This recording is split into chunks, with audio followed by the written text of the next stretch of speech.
Florida State officials are urging Jimbo Fisher to decide whether he will remain the school's football coach beyond this season or accept a lucrative offer from Texas A&M, sources told ESPN on Thursday. Fisher, who has guided the Seminoles to the 2013 national championship and 3 ACC titles, is considered Texas A&M's top target to replace Kevin Sumlin, who was fired Sunday.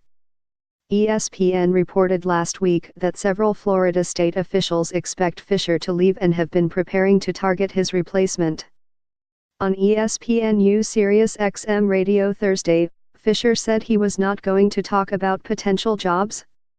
Asked for a timetable when he might make a choice, Fisher answered, "I always make decisions at the end of the year after things are finished."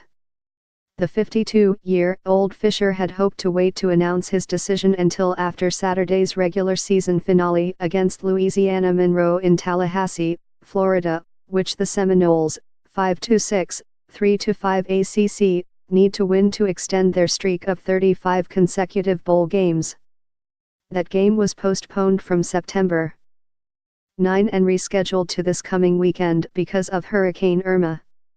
Texas A&M sources have indicated to ESPN that the Aggies are prepared to make Fisher one of the sport's 3 highest-paid coaches with an annual salary of more than $7 million, which would rank behind only Alabama's Nick Saban, $11.1 million in total compensation this year, average of $8.27 million over 8 years, and would surpass Clemson's Dabo Swinney, $8.5 million this year, average of $6.75 million over 8 years.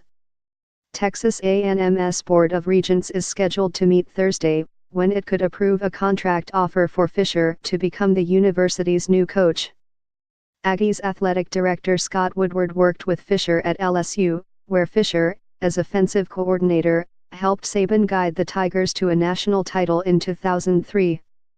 Fisher agreed to a contract extension at Florida State in December 2016, which increased his annual salary to about $5.7 million, making him the 6th highest paid coach in the FBS. If Fisher leaves Florida State, he would owe the university about $5 million, or the total sum of the contracts of his 10 assistant coaches who aren't retained by the Seminoles' new coach.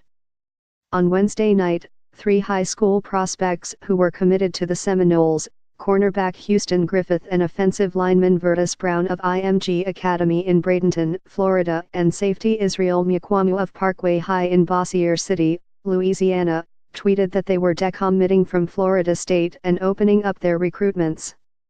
Florida State officials are urging Fisher to announce his decision to try to salvage its recruiting class, which is currently ranked No. 9 in the FBS by ESPN Recruiting. The early signing period for college football, when high school players can begin to sign national letters of intent, is from December 20 to 22. Also on Wednesday night, a Florida State fan was removed from Fisher's weekly radio show after the fan asked Fisher about his loyalty to the Seminoles. The fan told Fisher he used to love the coach's enthusiasm for the Seminoles.